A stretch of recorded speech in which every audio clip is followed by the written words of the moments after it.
Who is casting on a Commodore 64? Somebody is. You should have seen Snoot's remarks before. I think it was right before you got back. He was like somebody like with the Pentium 4 and I forget what he said something else like. What's this like? Load times are expected to be 28.8 or 56K. You know what I'm saying? Well, you get longer load times when there's a lot of observers in the game, but like, we delayed the intro by like 15 seconds. The intro itself takes like 30 seconds to play out. It's still not yeah. Oh, looks like the culprit is out. Simbiehun. All right. Looks like we've got the scoreboard set up properly. Here we go, guys, into the thick of it. Game number 4 coming out and spawning in the lower central portion of the map. It is the green Zerg player. Down 1 to 2. It is Dignitas Tefel.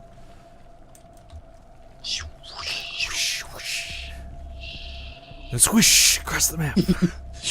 In the north, he is the Blue Zerg. King of the North, perhaps. We'll find out if he does win this game. He goes by the name of Snute. Well, he is Norwegian, so... Exactly. Like, I love Snute, but physically, he's like very far from being a Viking, let's be honest. He's clean-shaven, he's skinny, he's blonde. He's like long Luke Skywalker hair. Yeah, exactly. He's...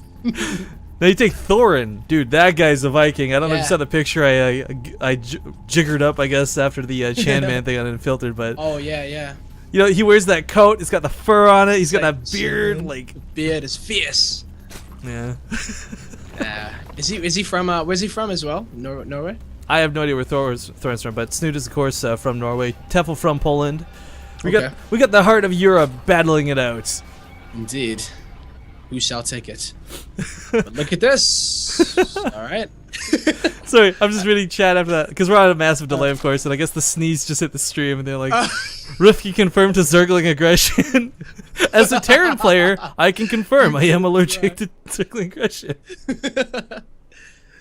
But our first hatch first of the day, I think, or at least of this series. I'm wondering if we're gonna get to see Roach's tempo. Like, bottom line here is the fact that we got a lot of aggression coming out of both of these players. It's hard to say, like. It's not like TVZ, it's not like PVZ. You don't just see the links coming and turtle up against it. In Zerg versus Zerg, like, the goal is like, yes, there are situations where you can turtle up. You put a spawn guard down wall, you get 3 evolution chambers, whatever.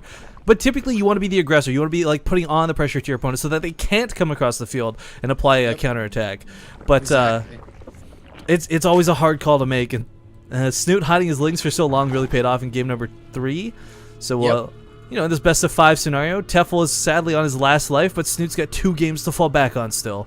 Yeah, and he does open up with that hatch first in order to give himself the best economic advantage that he could, although he leaves him vulnerable in the early game, but we don't see that Tefel did anything like a 10 pool, nothing of that sort, so looks like Snute will be getting the better hand of this, at least in the early game. It's not a huge difference, but it allows the builds to be streamlined a lot better with the queens popping at the same time. And just having that extra lava to lead into the late game, well, the mid game rather.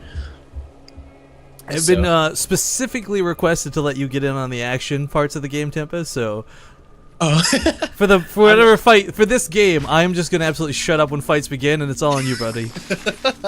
Alrighty then. But yeah, okay. See a lot of fights here. Well, we got both metabolic boosts coming out a little bit earlier. Tefel is not completely pulled off gas, but. You know, when you leave one drone on gas like this, it's the reserve of like, okay, maybe I want to get a Baneling Nest down. Maybe I want to get a Roach Horn down later. But for now, he's going to be relying heavily on the speedlings. Whereas Snute has continued to mine gas, not grass, but gas a little bit here. Well, they're both green. I mean, come on.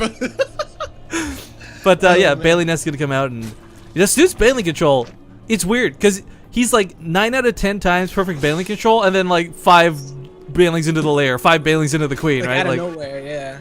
That's what happened last game too. It's just like, oh, imagine if that was what Tefel needed just to hang on.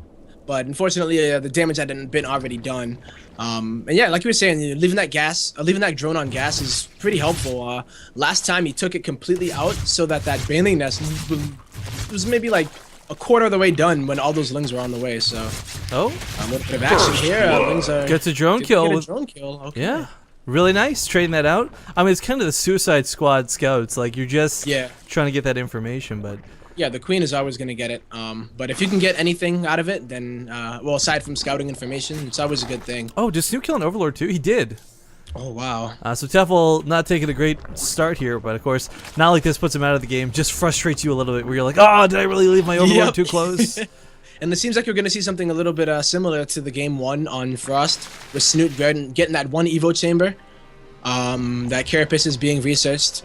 And seems like both of the players have been droning up really heavily. But so tempo, this is such a fast layer coming out of Tefel, and with 4 gases, even with the Roach Warren coming down, this really only means one thing. Yep.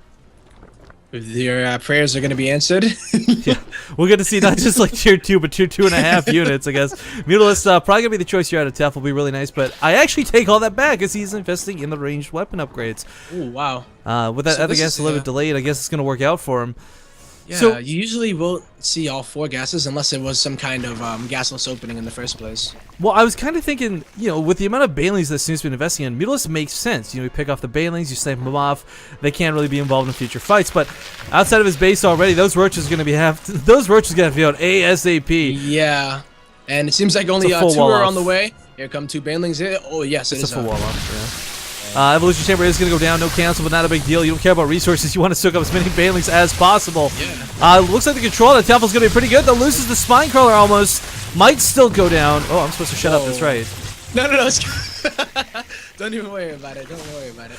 But it looks like Tefel does hold it pretty easily here. He's going to do a little bit of a counterattack, and Snute is already taking his third. He's going to go and try to defend it here. But tempo. But we have a ton of Lings here, and I think he's going to actually continue with some Roaches and do a big old Roach Bane attack.